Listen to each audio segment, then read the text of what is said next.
Welcome to our Community Church Unitarian Universalist.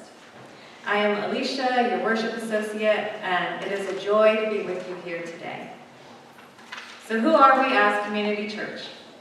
We are a progressive, open-minded, and inclusive religious community.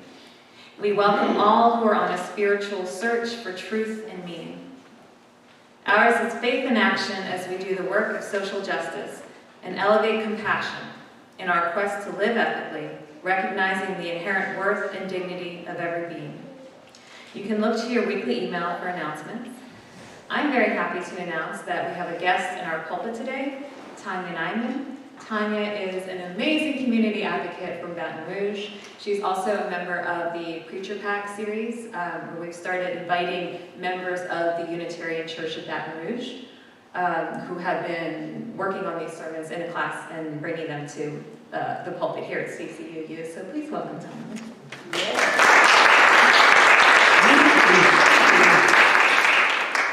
I'm going to ask you all to join me in reciting the land acknowledgement, which is located on the back of your order of service.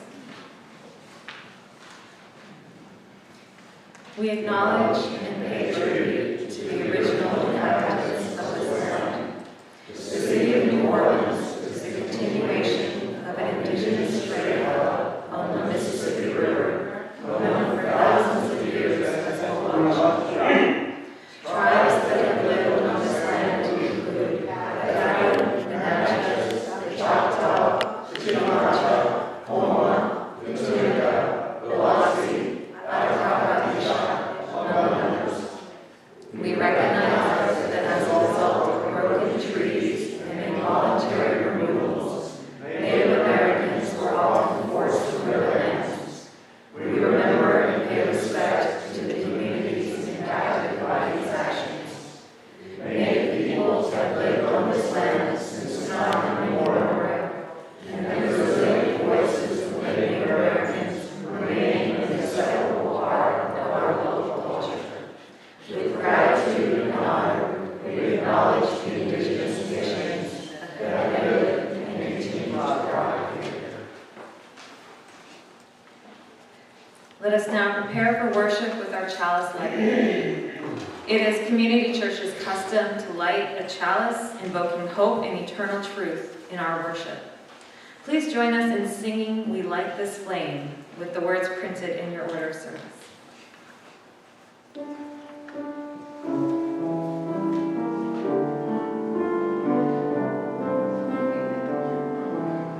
light this flame to offer the light of truth and knowledge and the warmth of love and community and the fire of hope and human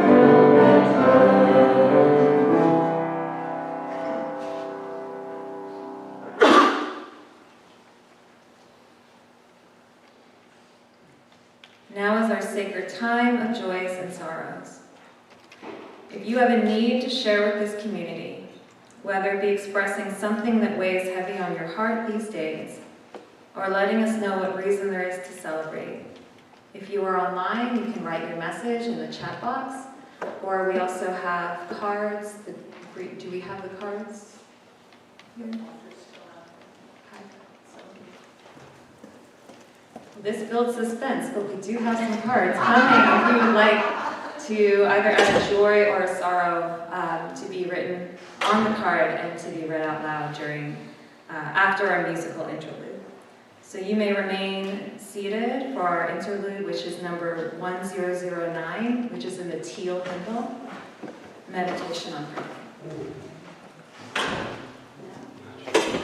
I wanted to say that the worship committee decided this at our last meeting that we're going to go strictly to the cards for a while. And so please, if you have a joy or concern, write it on the card as best you can. I know that takes your voice away in some ways, but we needed to do it for expediency in our services.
A joy from Kathy, our solar panels are working well. We are not paying for any energy usage, just be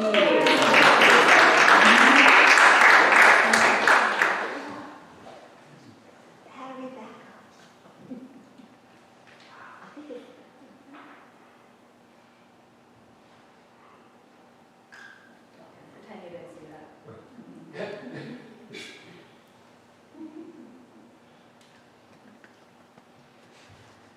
And then from a sorrow from Alan and Marilyn, our cousin Jimmy Maxwell died this past week.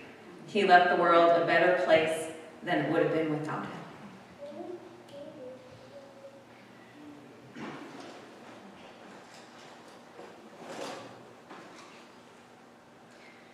And we will light 2 more candles, one for the joys left unsaid, perhaps still waiting to be shared, and one for the sorrows left unsaid, perhaps that we cannot yet put words to. Know that we love you and that we hold you in our hearts.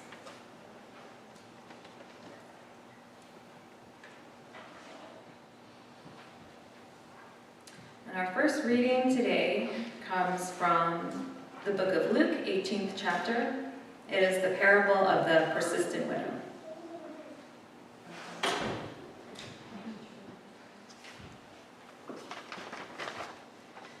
Then Jesus told them a parable to show them that they should always pray and not lose heart.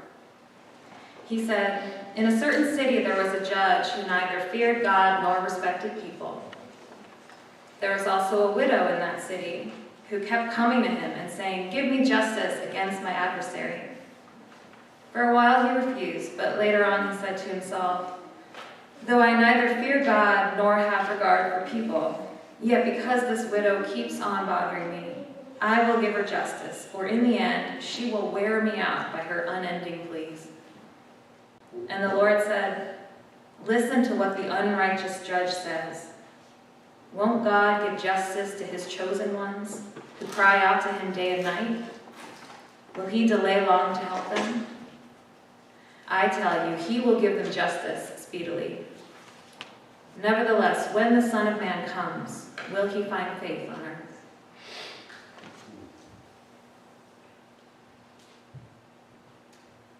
Good morning. Good morning. Thank you so much for having me here today. My name is Tania Nyman. I am a member of the Unitarian Church in Baton Rouge. But I have to tell you that this is real special to me because this is the first Unitarian church I ever set foot in when I was about that high. My father liked the Unitarian Church, so he brought me here a handful of times, so my memories of it are very fuzzy. But what I do remember is that it was always warm and welcoming, and I always had fun. So thank you for that. I also, we came again, my husband and I would bring my father here a few times around 2000, but he stopped attending. He would still have the minister mail the sermons home to him. So this is very special for me to be here. So thank you.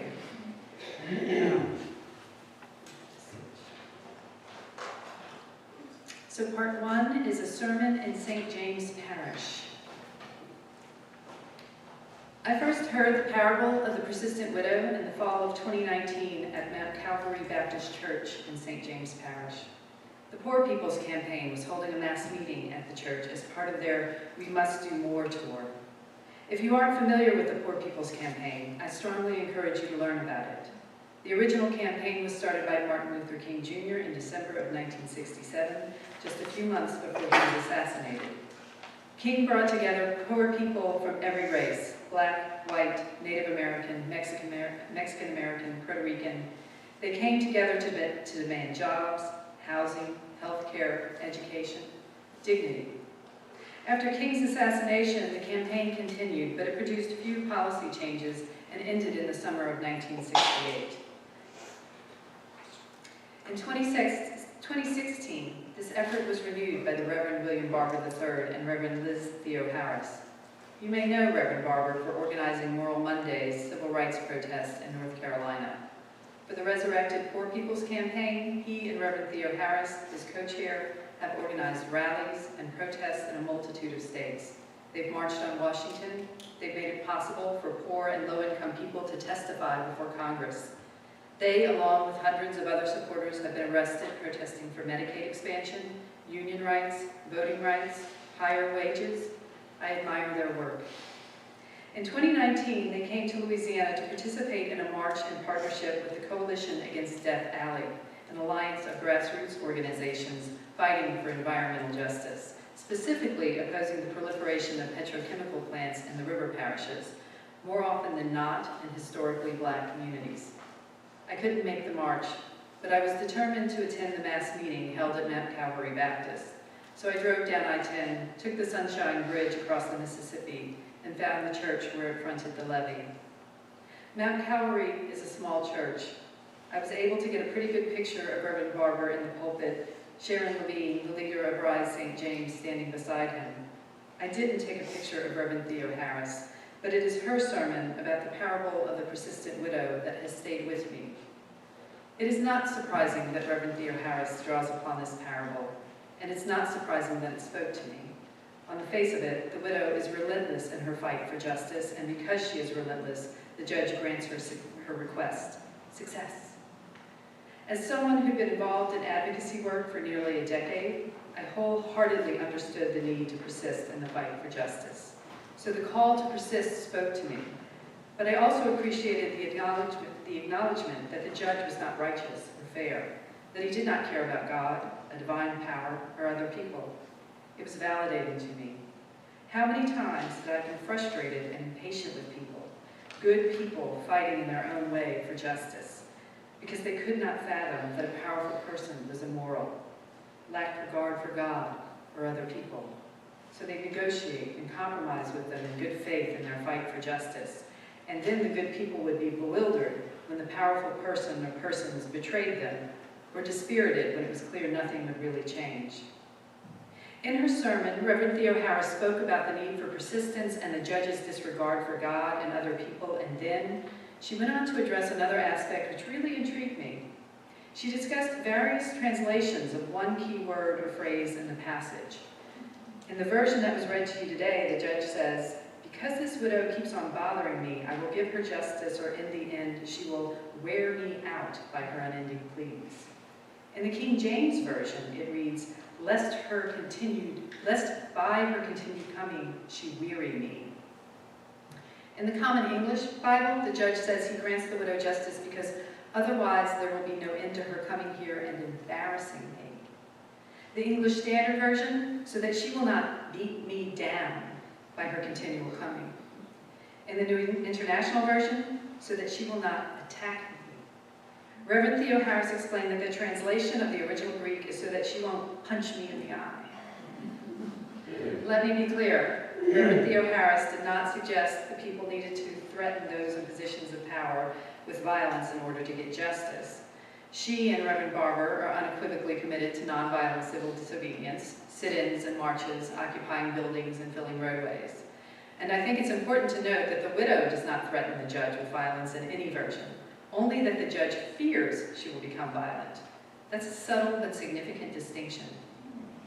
That resonates with me too, because the only time we've seen signs of progress in this country is when violence is erupting all around or the threat of violence looms. Does nonviolent action only get us closer to justice when the unjust judges of the world fear violence? I expected to wrestle with the question about nonviolent action and the fear of violence for the sermon, and then I read the actual parable as I prepared to write.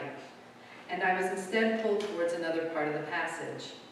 Initially, I tried to ignore these lines because I couldn't make sense of them. They appeared to contradict what I valued in this parable. Take action and persist in your demands for justice. Know that people in power aren't necessarily just. But then there were these lines. And the Lord said, listen to what the unrighteous judge says. Won't God give justice to his chosen ones who cry out to him day and night? Will he delay long to help them? I tell you, he will give them justice speedily. Nevertheless, when the Son of Man comes, will he find faith on earth? What did this mean? Was Jesus saying, just call out to God, don't bother with taking action, fall to your knees and pray, and justice will be yours? That doesn't sit well with me. It doesn't make sense. It doesn't reflect my own experience, it doesn't reflect history, and more importantly, it doesn't reflect the life of Jesus Christ. Jesus lived his life fighting for justice and doing good works. He calls on us to follow his example. I find it difficult to believe that Jesus would turn around and say, sit down and just pray and justice will be yours. What then did these lines mean? So you can remain to be seated, but we'll sing hymn number 1045 and the blue hymnal, There is a Balm in Gilead. Oh, wait,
grandparents' story.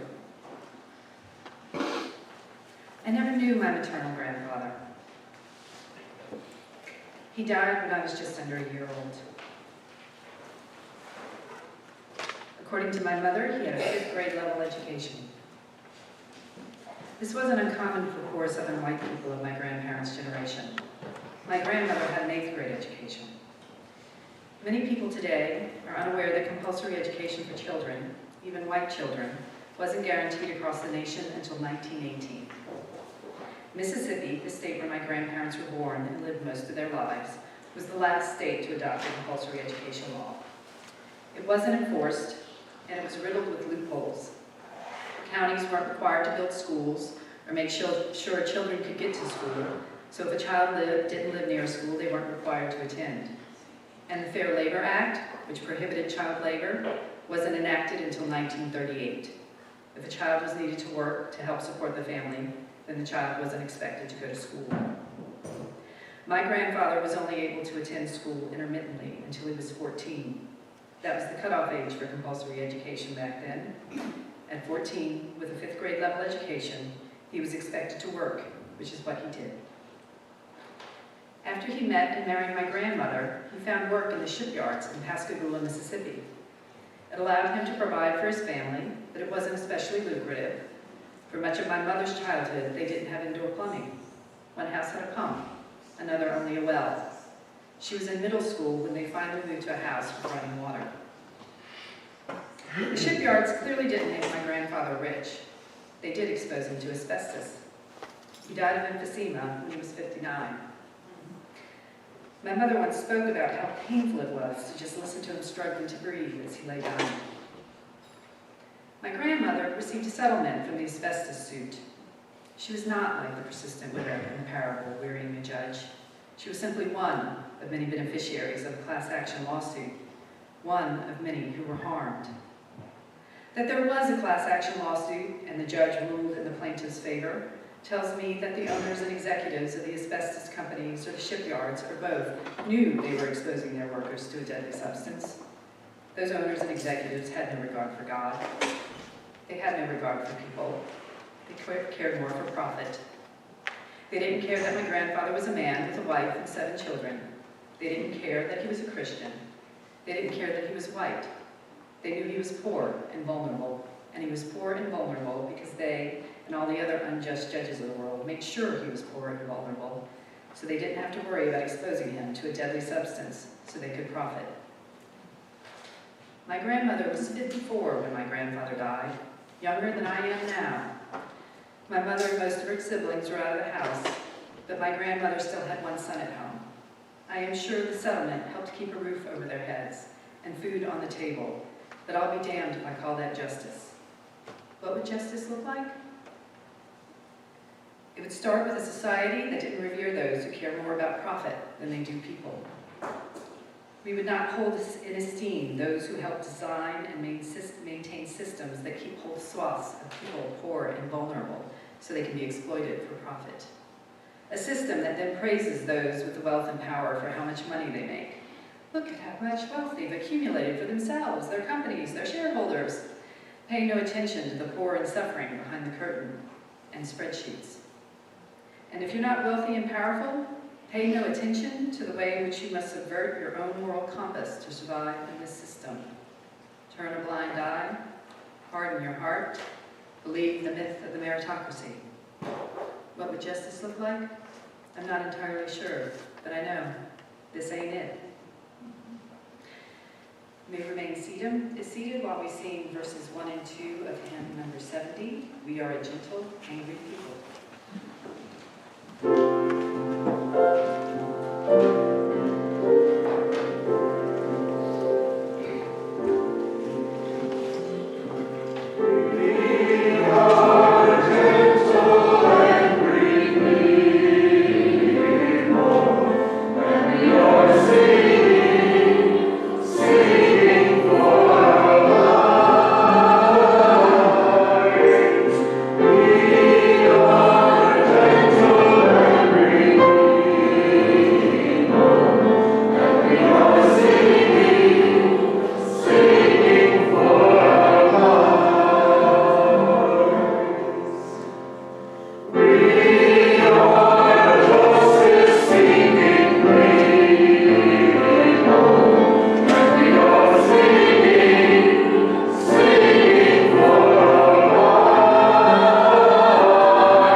Members and friends' generosity help us do the sacred work of bringing justice, spirituality, and compassion to our community and beyond. You can give online at ccuunola.org/stewardship or by text at 504-370-1111. 2659. You text the word give. You can also send us a check at 6690 Fleur-de-Lis Drive, New Orleans, 70124. There are envelopes under your seat if you would like to give us cash as the plate goes by. And this being the second Sunday, Deb Lloyd is going to tell us about the collection for our community this month.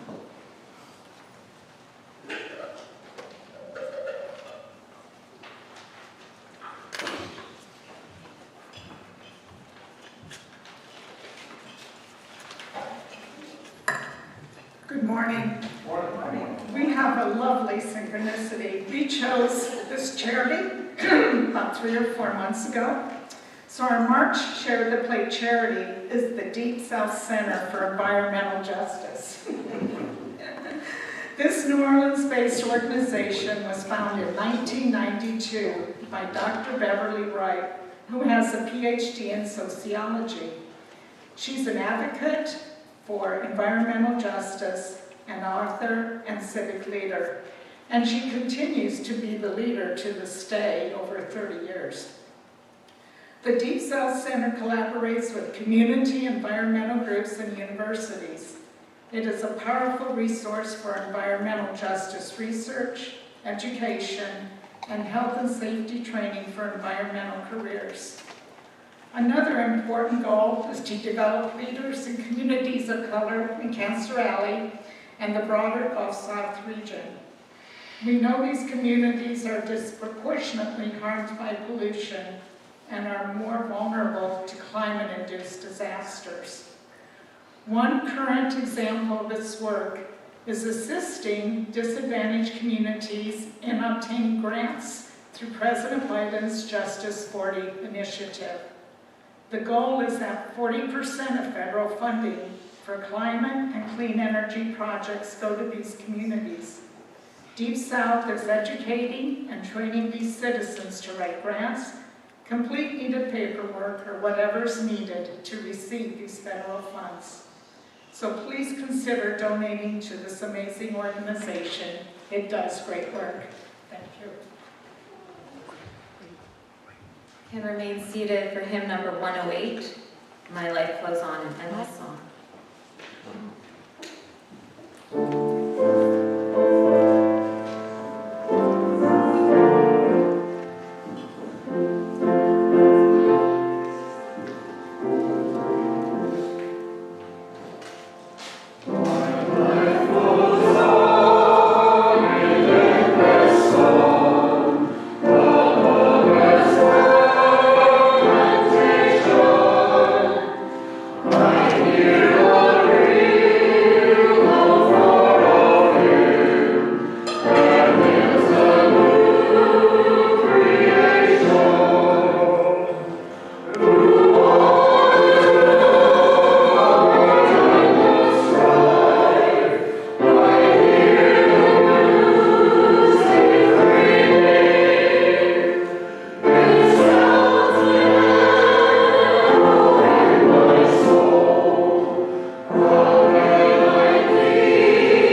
from Frederick Douglass. It is an excerpt from No Progress Without Struggle.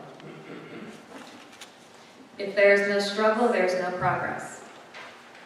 Those who profess to favor freedom and yet deprecate agitation are men who want crops without plowing the ground. They want rain without thunder and lightning. They want the ocean without the roar of its mighty waters. The struggle may be a moral one, or it may be a physical one, or it may be both moral and physical, but it must be a struggle. Power concedes nothing without a demand. It never has and it never will. Find out just what a people will submit to, and you have found out the exact amount of injustice and wrong which will be imposed upon them. And these will continue till they are resisted with either words or blows, or with both. The limits of tyrants are prescribed by the endurance of those whom they oppress.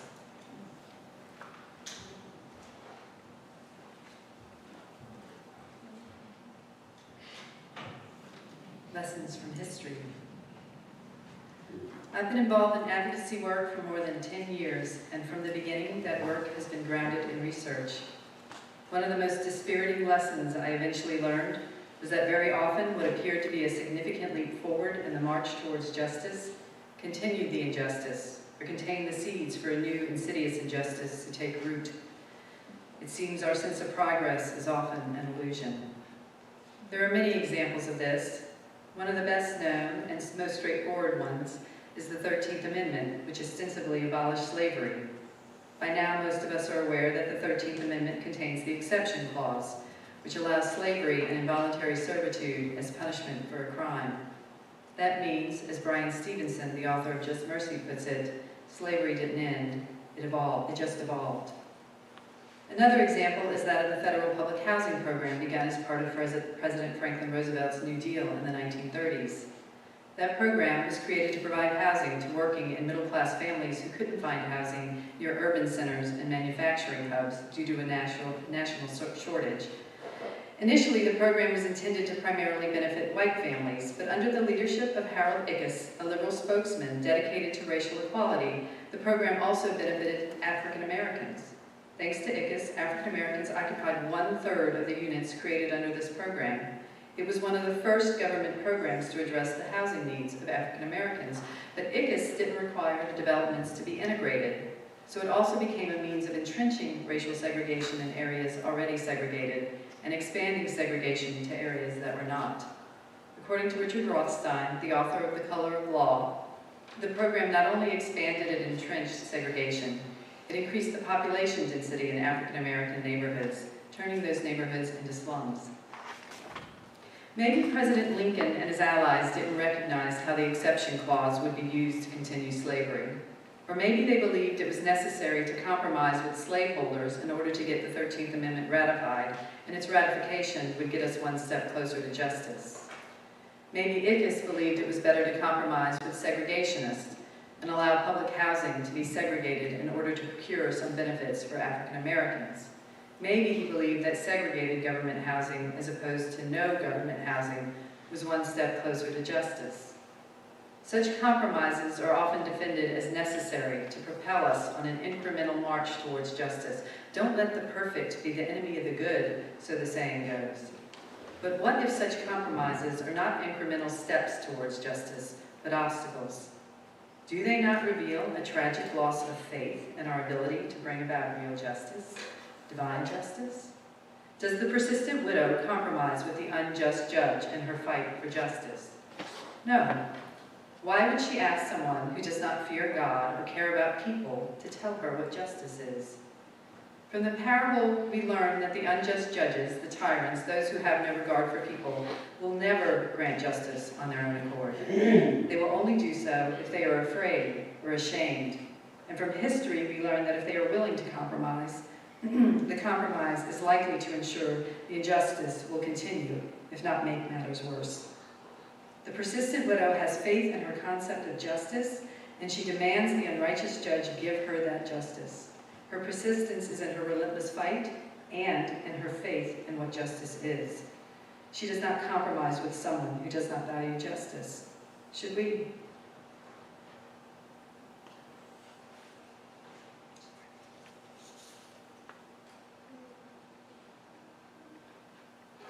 For me, this is at the heart of this parable, and at the heart of those final lines that trouble me.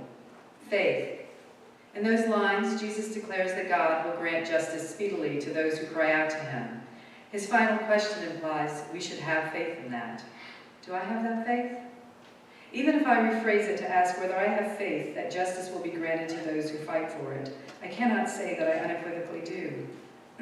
I do have faith that the fight for justice has meaning in and of itself, and that was enough for me until I wrestled with this parable and decided I wanted to know. How do we cultivate as strong a faith in our sense of justice as that of the persistent widow? A faith so strong in what we're fighting for that there is no temptation to compromise with the unjust judges of the world. As I wrestled with this question, I thought about the Serenity Prayers, the original and the popular version. Most of you are probably familiar with this version. God, grant me the serenity to accept the things I cannot change, the courage to change the things I can, and the wisdom to know the difference. That's not the original version. The original version was written in the 1940s by Reinhold Niebuhr, an American theologian. It reads, God give us grace to accept with serenity the things that cannot be changed, courage to change the things that should be changed, and the wisdom to distinguish the one from the other. Did you hear the difference in the second line? Not the courage to change the things I can, but courage to change the things that should be changed. That's a profound difference. What should be changed is real justice, divine justice. If we only focus on what can be changed, then we are more susceptible to compromising with the unjust judges and tyrants who have no regard for other people and no interest in real justice. And any outcome is more likely to inadvertently continue the injustice. We need to focus on what should be changed. How do we know what should be changed? According to the Serenity poem, we need wisdom. How do you cultivate wisdom? You may be familiar with the wise mind Venn diagram. There's a circle with the reasonable mind and a circle, another circle with the emotional mind, and the overlap of the two is the wise mind. We can find this in our UU principles. Respect for the inherent dignity of all people, compassion in human relations, a free and responsible search for truth and meaning, wisdom. I have no doubts about the compassion of the people in this church, and I know you are blessed to have many members who are talented and knowledgeable, and more significantly, there's a general recognition that a responsible search for truth and meaning requires logical reasoning and credible information. Relevant, credible information is critical because the world you see depends upon the news you get. But it can be difficult to get good information, and sometimes it seems especially difficult in Louisiana. Take, for example, that mass meeting with the Poor People's Campaign that I attended back in 2019. I think I heard about the mass meeting in the march only because I subscribed to the listserv for the Poor People's Campaign. I don't recall seeing any coverage of those events in our local media. The only article I saw about any of the PPC's work in Louisiana was in The Guardian, a British publication. The PPC came to Louisiana to protest Death Alley. You may know it as Cancer Alley. It has its own Wikipedia page, and we live in it. It stretches along the Mississippi River from Baton Rouge to New Orleans. An ungodly number of petrochemical plants are located in these river parishes. For the people who live near these petrochemical plants, primarily poor, primarily African American, cancer rates are higher. Rare cancers are more common. Over 50 years ago, my grandfather and many others died because they were exposed to a deadly substance by an industry that valued profit more than people. That injustice didn't end because my grandmother and other widows received a settlement. That injustice was allowed to continue, and it is still going on. People in Louisiana often say corruption is in the air or water. That's not really a metaphor. The petrochemical industry is allowed to release toxins in the air we breathe and the water we drink. There are supposed to be limits on the amount of toxins the plants can emit, but there's minimal monitoring and no meaningful oversight. The plants are allowed to self-report. And what is our response? We grant them tax abatements. Through a program that's been in place since 1936, we allow them to forego paying a portion of the taxes owed to the people of Louisiana. We essentially reimburse them for the privilege of being exposed to their toxins. In many parishes, the lost revenue is significant.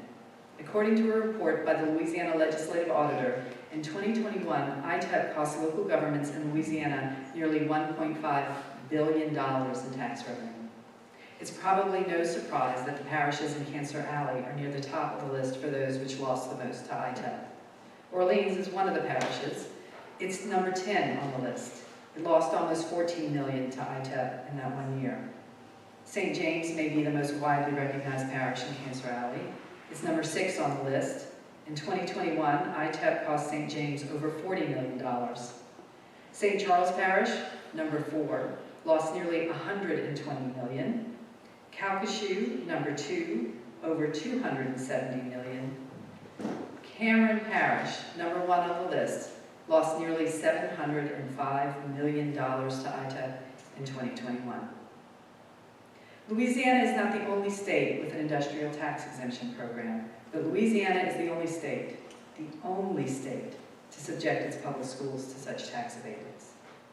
In East Baton Rouge Parish, where I now live, that has a profound impact on our schools because we have a multitude of facilities that qualify for ITEP.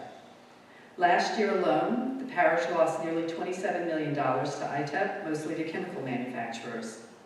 Approximately 25 facilities in EBR release toxic emissions. The facilities which produce the highest percentage of those emissions belong to the corporation that is also the greatest beneficiary of ITEP in the parish. That's Exxon, formerly Standard Oil. The Exxon refinery has been in East Baton Rouge Parish since 1909. It is one of the largest, not just in the country, but the world. Exxon currently has 18 active ITEP contracts in EBR. Consider the most recent. This past fall, Exxon requested and was granted a tax abatement from our public schools for nearly $3.9 million over 10 years.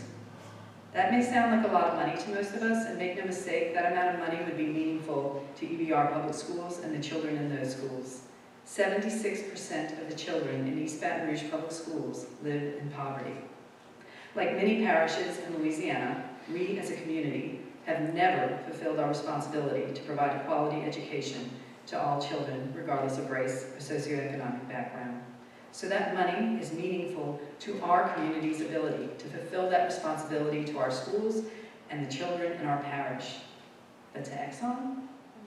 In 2022, the year before they requested this tax abatement, Exxon made $56 billion in profit. That was just for 1 year. $390,000, 1 year of that tax abatement, is 0.0007% of that profit. Their CEO's compensation in 2022, almost $36 million in 1 year to one person. But Exxon refuses to pay $390,000, 1% of their CEO's compensation, to the 42,000 children in East Baton Rouge public schools. The tax abatement, which is meaningful to the schools and the children in East Baton Rouge Parish, is an insignificant share of 1 year of Exxon's overall profit, an insignificant share of 1 year of their CEO's compensation. So why doesn't Exxon pay it? I think about my grandfather, who was denied access to a quality education. And I know there's more than one way to keep people poor and vulnerable, so an industry that values profit more than people doesn't have to worry about exposing them to deadly toxins. Do I have faith that if the people of Louisiana demanded that this tax abatement program end, or at the very least that our public schools not be subjected to it, then we could end this injustice? Absolutely. Unequivocally. No compromises. Turns out you can cultivate faith. Go figure. You can remain seated. We'll sing hymn number 121, verses 1 and 2, We'll Build the Land. We'll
This reading is from Mark Morrison Reed, The Task of the Religious Community.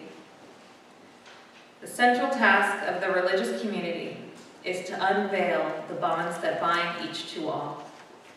There is a connectedness, a relationship discovered amid the particulars of our own lives and the lives of others.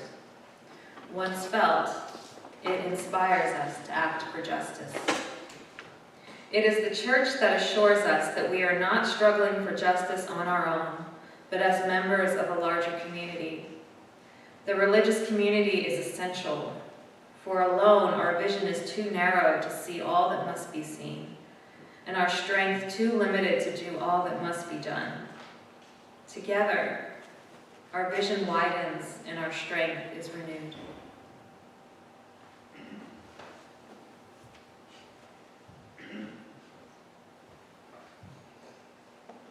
There is no shortage of injustices in Louisiana. Our convict leasing program is essentially modern-day slavery. We have one of the highest incarceration rates per capita in the world. Women are denied a citizen's right to bodily autonomy. The LGBTQ community is often demonized and targeted with pernicious legislation. Our libraries and our librarians are being harangued to ban books. There are now 2 bills proposing they can be charged with the crime of obscenity. It can be overwhelming. Justice can seem far out of reach. I understand why some focus on just what can be changed in the hope that it puts us one step closer in an incremental march towards justice. But when I am told I should work to change just the things that can be changed instead of the things that should be changed, that is when I feel hopeless. And I'm not alone in that. There's a powerful quote from Václav Havel. He was a poet and dissident, the last president of Czechoslovakia and the first president of the Czech Republic. And this is what he says about hope. Hope is not the conviction that something will turn out well, but the certainty that something is worth doing, no matter how it turns out. To have hope, we need to know that what we're doing is worth doing, that we're working for what should be changed. Many people see no point to fighting only for what can be changed, if what can be changed doesn't remedy the fundamental injustice. Why waste one's time? I think this explains why many people just give up, and we here in Louisiana, unfortunately, prove the point made by Frederick Douglass. Find out just what a people will submit to, and you have found out the exact amount of injustice and wrong which will be imposed upon them. For Unitarian Universalists, giving up is not an option. Our faith, our UU principles call us to work for justice, and if you are involved in this church, you share that impulse. The hope to make this a better world.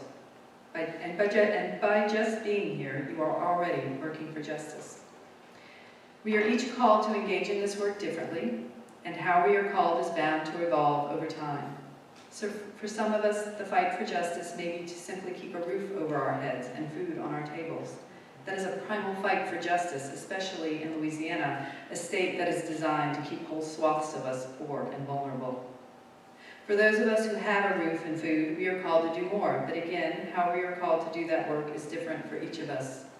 Some of us may choose to spend a portion of our lives or all our lives wearying those unjust judges.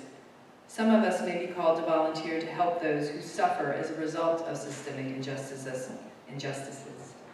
Some of us may be called to tend to the church itself, and tending to the church may be the most fundamental in the fight for justice. This church is a safe space, and that is critically important. Over the years, when I would be involved in one advocacy effort or another, occasionally a person would come up to me after a meeting or mention in passing that they agreed with what I was working on, but they couldn't get involved. They were afraid they might lose their job or their clients or alienate their colleagues and neighbors, their friends and family. Many people in this state are afraid to fight for justice. They fear not only losing the ability to keep a roof over their head and food on the table, they fear being ostracized, and those fears aren't groundless. That's why this church is so important. When I go out and weary the unjust judges of the world, when I am like that persistent, annoying widow, I know I can go to my Unitarian church and be treated with kindness and compassion. I know that even when I disagree with any number of you, my fellow UUs, that we will disagree respectfully and that we will still be kind to one another because we embrace the same principles. We respect the inherent dignity of all people. and we recognize the need for justice, equity, and compassion in human relations. The church is where we find community, and as the reading from Morrison Reed explains, community is what inspires us to work for justice and allows us to know what needs to be done and to have the strength to do it. So this church is fundamental in our fight, in our ability to fight for justice. It is base camp for anyone, for everyone who supports that effort. By just being here, by just being a part of this community, you are taking part in the fight for justice. Recognize the role you play, whichever it is. Embrace it. We are strengthened when we understand how vital we each are in this worthy endeavor. So let us be intentional. Let us channel the persistent widow, proudly declare our commitment to work for justice, use our collective wisdom to determine what should be done, and cultivate a faith so strong in our sense of justice that we will not be tempted to compromise with the unjust judges. Let us be a beacon of hope to all who yearn for justice. Let us lift our lamp beside this golden door. Amen, so be it. Let's sing this little light of mine. First verse, and then we'll finish it up.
May it guide your way until we are together